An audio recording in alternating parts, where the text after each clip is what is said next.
Hello everyone and welcome to another edition of Classic Elite Reviews. My name is Tony from the ClassicElite.com gaming and electronic podcast, and today I'm reviewing the iOS game Rainbow Six Shadow Vanguard. This is for iPhone, iPod Touch, and iPad. This game is brought to us by Ubisoft and Gameloft, and I just have to start the review by saying it's really good to see Rainbow Six on an iOS device. This is a series I've been wanting to come to this device for a long time. It's one of my favorite series of all time, and I was really addicted clear back in the 90s when it originally came out on PC. This is a first-person shooter squad-based game, and it really packs a lot of punch into an iOS format. So let's take a look at the review and see how well it works. First of all, getting to gameplay. In this game, you lead a 3-member squad through 11 missions. You are the Rainbow Unit, trying to save the world from a global terrorist threat. As with most Gameloft games, the presentation is really fantastic. It's really elite. It's done very well. There's great customizable controls, sounds, and interface that seamlessly works all together with Gameloft Live. In this game, you actually gain XP across the single-player and multiplayer campaign in conjunction with each other. So that's really nice, and that's a feature that most modern-day console first-person shooters have. There's also really awesome features that they add in addition to the squad-based gameplay, such as a heartbeat monitor, as you can see at the bottom of the screen. When you're really trying to implement a lot of stealth gameplay elements, it's nice to have things like heartbeat monitor and just those different things that we see in a lot of modern-day consoles.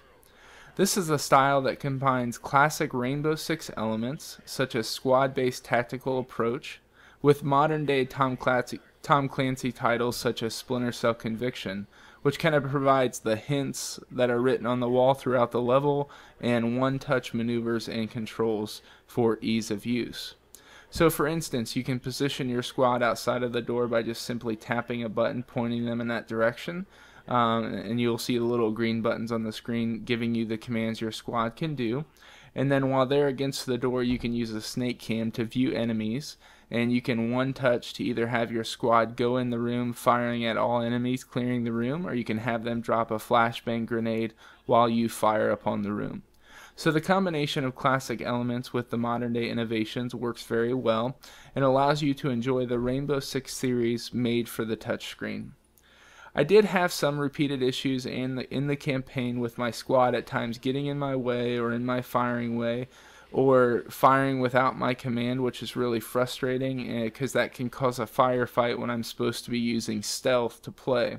So the AI with the squad can be pretty frustrating at times, but it does not make the game unplayable or unbearable by any means. It's just one of those minor frustrations I had with the game. As far as controls, use the typical Gameloft configuration for a first-person shooter. You have a left analog stick. Your right thumb can hold wherever it wants on the screen to form a right analog stick, which I like that feature a lot. It's the same as Modern Combat 2 and Nova 2 that Gameloft makes. So the controls remain well for an iOS device, and I was really pleased with the controls. Graphically, this game is made for iPhone. It looks really good on the Retina display, but I'm playing it on the iPad because I prefer the screen space. And with most Gameloft titles, this game scales really well to the iPad screen, and I'm sure they'll have an HD version in the future. That's normally how they work. So there's not much distortion when playing on the iPad, so I'm fine using the iPhone version for the iPad, and I'm pretty pleased with how this game looks graphically.